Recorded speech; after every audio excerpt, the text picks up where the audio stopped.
पहले नजर डालते हैं भारत की गेमिंग स्पेस पर, जो आज सिर्फ एंटरटेनमेंट ही नहीं बल्कि बिजनेस और इनोवेशन का हॉटस्पॉट बनता जा रहा है। मोबाइल फर्स्ट मार्केट और यंग पॉपुलेशन के दम पर गेमिंग इंडस्ट्री में इन्वेस्टमेंट और रिटर्न के बड़े मौके पैदा हो रहे हैं। इसलिए गेमिंग अब सिर्फ खेलने तक सीमित नहीं रहा है, इसमें छुपे हैं स्टार्टअप्स, कंटेंट क्रिएटर्स और टेक प्लेटफॉर्म्स के लिए जबरदस्त मौके। समय पर गेमिंग बिजनेस में उतर चुके भारत के उभरते सोशल गेमिंग प्लेटफॉर्म स्टैन ने हाल ही में $8.5 मिलियन की फंडिंग जुटाई है, जिसमें जापान की दिग्गज गेमिंग कंपनियां बैंडाई नामको, स्क्वायर एनिक्स और गूगल्स AI फ्यूचर्स फंड ने हिस्सा लिया है। इस फंडिंग के मायने गेमिंग इंडस्ट्री में स्टैन की बड़ी प्लानिंग और बिजनेस के दिलचस्प इनसाइट्स पर बातचीत करने के लिए हमारे साथ जुड़ रहे हैं स्टैन के cofounder and CEO Parth Chadha ji. Parth, hi, welcome on the show. और पहले तो कॉन्ग्रेचुलेशंस, आपने फंड रेज की, उसके लिए सबसे पहला सवाल इसी पर होगा। $8.5 मिलियन की फंड रेजिंग कहाँ डिप्लॉय करने की प्लानिंग है? Thank you, thanks for having me here. देखिए, हम लोग वी आर बिल्डिंग इंडिया का लीडिंग सोशल गेमिंग प्लेटफॉर्म, और आई वुड से कि अभी हम बस शुरू ही हुए हैं। Like we do have about 2.5 crore users हमारे प्लेटफॉर्म यूज़ करते हैं, but with this fund raise हम लोग चाहेंगे कि हम अपना स्केल और ज़्यादा बढ़ाएं, हम अगले 50 मिलियन 100 मिलियन गेमर्स तक लेके जाएं, क्योंकि गेमर्स को काफ़ी मज़ा आ रहा है, यूजर्स को मज़ा आ रहा है हमारे प्लेटफॉर्म यूज़ करने में। तो काफ़ी हम लोग प्रोडक्ट पे काम करने वाले हैं, प्रोडक्ट में AI फीचर्स यूज़ करने वाले हैं, क्रिएटर्स के लिए चीज़ें सॉल्व करने वाले हैं। स्टैन में 3 स्टेक होल्डर्स मेनली इन्वॉल्व रहते हैं, एक गेमर है, एक क्रिएटर है और एक पब्लिशर है। तो हम तीनों के लिए ही कुछ कुछ चीज़ें बिल्ड कर रहे हैं, ताकि जैसे कि क्रिएटर्स की लाइफ और आसान हो पाए, वो अपनी ऑडियंस को और एंगेज कर पाएँ, एक्सपीरियंस को और मज़ेदार बना पाएँ। पब्लिशर्स के लिए काफ़ी सारी चीज़ें बिल्ड कर रहे हैं। पब्लिशर यानी कि जो गेम बनाते हैं या गेम पब्लिश करते हैं, वो लोग स्टैन के स्टैन को यूज़ करके they can reach more audience. तो इस फंड रेज के साथ हम लोग अपना स्केल इंडिया में और ग्रो करेंगे। वी विल ऑल्सो ट्राई कि हम दूसरी कंट्रीज जो कि मोबाइल फेसिंग है वहाँ पे कुछ पायलट्स करेंगे एंड प्रोडक्ट पे काम करेंगे। Okay, interesting Parth. मैं थोड़ा स्टैन को समझना चाहूँगी। सबसे पहले ये बताएं, गेमिंग स्पेस ही क्यों चुना पार्थ आपने? साथ ही स्टैन नेम कहाँ से आया और क्या बिजनेस है? आपने 3 बताए, एक जो यूज़र है, दूसरा क्रिएटर, इन सब के रोल्स क्या हैं स्टैन में? श्योर। गेमिंग क्यों चुना, मतलब मुझे गेमिंग में ऑलमोस्ट 8 से 10 साल हो गए हैं। मैं पहले गेम्स बनाता था 2012-13 में। तब इंडिया को, भारत को ऐसे देखा जाता था कि भारत में बहुत सारे यूजर्स हैं, बट वो ग्रोथ ऑफ द इंडस्ट्री वो still not happening that at that very fast pace. अभी पिछले कुछ सालों में इंटरनेट चीप होने की वजह से, स्मार्टफोन्स की एक्सेस की वजह से हर घर में लोग गेम्स खेल रहे हैं। इंडिया में करीबन 500 मिलियन गेमर्स हो चुके हैं अब, मतलब जो कोई भी टाइप का गेम खेलते हो, casual game, e sports game.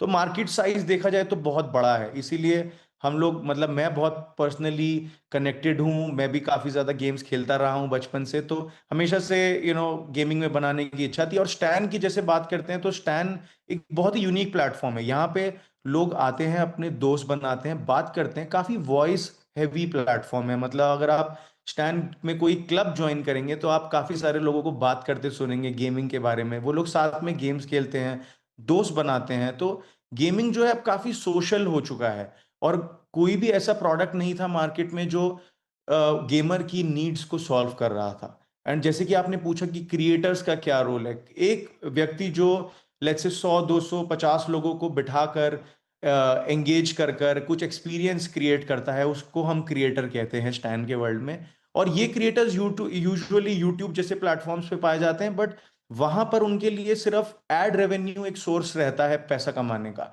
जो कि काफी ऊपर नीचे चलता है। अगर आप इन लोगों से बात करें तो स्टैन पर आज क्रिएटर्स अपने यूजर से डायरेक्टली पैसा कमा सकते हैं, यूजर्स को एंगेज करके, यूजर्स को गेम्स खिला के, साथ में गेम्स खेल के।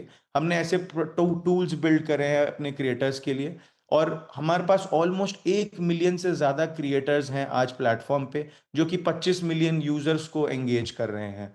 और तीसरा जो इंपॉर्टेंट स्टेक होल्डर है वो है पब्लिशर, जैसे मैंने कहा, जो गेम्स बनाते हैं।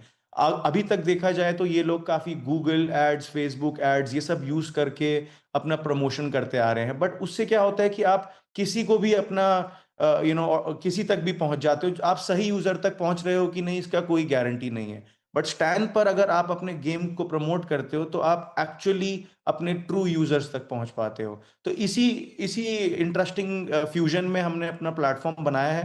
अब लेकिन पार्थ, आपका रेवेन्यू मॉडल का अंदाजा दे पाएंगे, कैसे आप रेवेन्यू जनरेट करते हैं?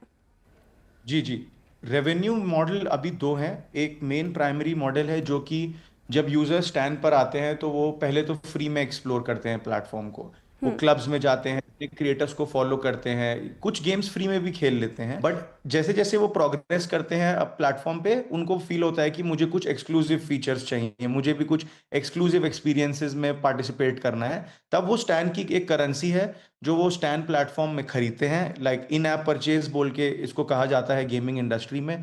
तो उसको खरीद के वो लोग एक्सपीरियंसेस गेन करते हैं, वो लोग उसको स्पेंड करते हैं प्लेटफॉर्म पे, जगह जगह अलग अलग क्रिएटर्स के क्लब्स में जाकर वो लोग उस करेंसी को यूज करते हैं ताकि वो उस एक्सपीरियंस का हिस्सा बन सके, और उससे क्रिएटर्स भी कमाते हैं। ये हमारा मेन रेवेन्यू सोर्स है। दूसरा एक रेवेन्यू सोर्स जो मैंने जिक्र किया इसके बारे में, जो कि बहुत ही इंटरेस्टिंग है, जिसकी वजह से बहुत सारे छोटे बड़े पब्लिशर्स हमारे साथ काम कर रहे हैं, और इंडिया के ही नहीं बाहर के भी पब्लिशर्स हमारे साथ जुड़ रहे हैं। बिकॉज हम लोगों के पास, वी आर द प्लेटफॉर्म जिसके थ्रू आप सही यूजर्स तक स्केल पे पहुंच सकते हैं। तो पब्लिशर्स मार्केटिंग स्पेंड स्टैंड पे खर्च कर रहे हैं, लाइक वो लोग हर महीने हमारे साथ, हमारी टीम के साथ मिलके प्रमोशंस करते हैं, इन्फ्लुएंसर्स को यूज करके अपने गेम्स के बारे में बात करते हैं।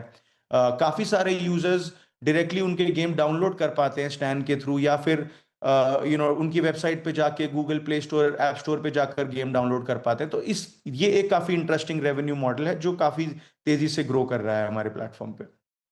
ओके, और आपने थोड़ी देर पहले जब पिछला सवाल मैंने पूछा था तो आपने कहा कि रिवॉर्ड्स भी देते हैं आप, तो उसमें कमीशन भी लेते हैं?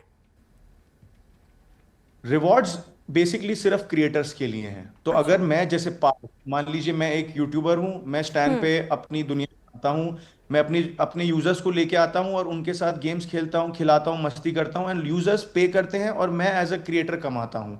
यूजर्स नहीं कमाते हैं, सिर्फ क्रिएटर्स अर्न करते हैं प्लेटफॉर्म पे, और जो भी बजट हमें ब्रांड से और गेम्स पब्लिशर से मिलता है वो भी हम क्रिएटर्स के साथ शेयर करते हैं, ताकि क्रिएटर्स उसको यूज कर सके अपनी ग्रोथ में, क्रिएटर्स अपने फॉलोअर्स बढ़ा सकें, गेम्स के अडॉप्शन बढ़ा सकें। तो that is the basic model around how you can make money as a creator on the platform. Globally भी आप सोच रहे पैर पसारने का? कोई कोलैबोरेशन किया है क्या आपने इसके मद्देनजर?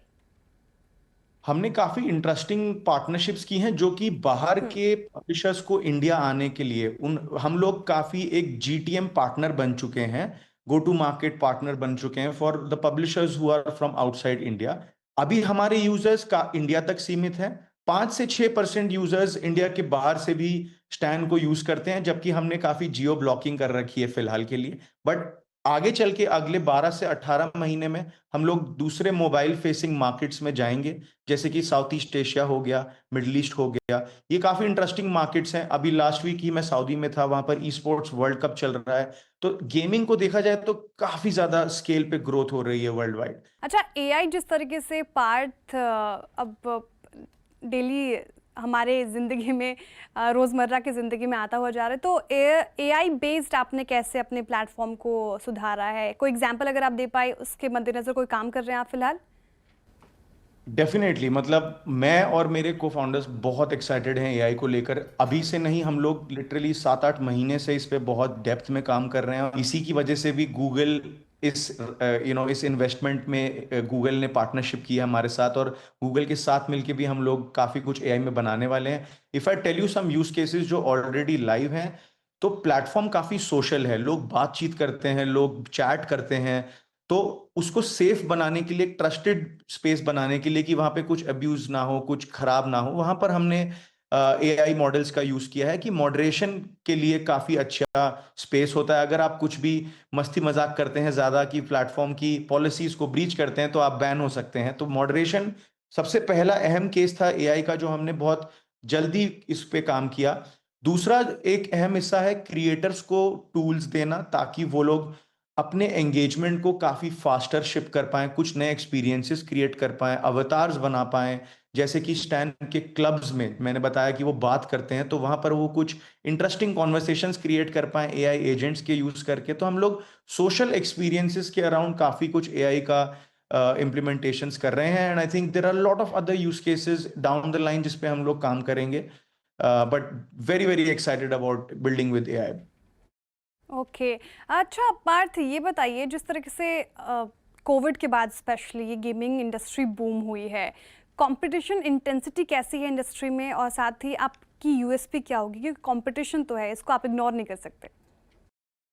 डेफिनेटली, और कंपटीशन होता है तो मजेदार होता है, इंडस्ट्री फ्लरिश बिल्कुल। कर रही है। देखिए, मैं 8 से 10 साल में से इस इंडस्ट्री में हूँ, मैं डेवलपर रह चुका हूँ, मैं प्लेटफॉर्म बनाया है, मैं मार्केटिंग कर चुका हूँ, और मैंने इंडिया को, भारत को ग्रो करते देखा है गेमिंग सेक्टर में। ये सेक्टर काफी इंटरेस्टिंग है, सनराइज सेक्टर है। ज्यादा से ज्यादा कंपनीज बन रही हैं, गेम पब्लिशर्स आ रहे हैं, गेम्स बन रहे हैं काफी इंटरेस्टिंग इंडिया में हमारे यहाँ। बट स्टैंड पे ये काफी एक यूनिक मॉडल है। हमने क्रिएटर्स के लिए सॉल्व किया, हमने पब्लिशर्स के लिए सॉल्व किया है, एंड यूजर्स को बहुत अच्छा लग रहा है प्लेटफॉर्म। हर महीने हमारे ऑर्गेनिकली करीबन 70 से 80% लोग ऑर्गेनिकली स्टैंड डाउनलोड करते हैं। हम लोग बहुत ज्यादा मार्केटिंग हमें नहीं करना पड़ता, लोग खुद से डिस्कवर करते हैं, अपने दोस्तों को बुलाते हैं। तो हमने बारीकी से काफी जो गेमर्स की जरूरतें होती हैं उन पे काम किया है। I think that is something which is the competitive edge जो है हमारा दूसरों से बेहतर है। मोबाइल एक्सपीरियंस को काफी सॉल्व किया है, क्योंकि इंडिया देखा जाए तो काफी मोबाइल फेसिंग है। मतलब 550 मिलियन गेमर्स में मैं बताऊं तो 95% गेमिंग ऑडियंस मोबाइल पे गेम्स खेलती है। एंड आई थिंक वी हमारे पास काफी एज है दूसरों के लिए। बट हम लोग काफी खुश होते हैं एज अ कम्युनिटी की ज्यादा से ज्यादा कंपनीज फ्लरिश करें, and as a sector gaming काफी ग्रोथ पे है इंडिया में। बहुत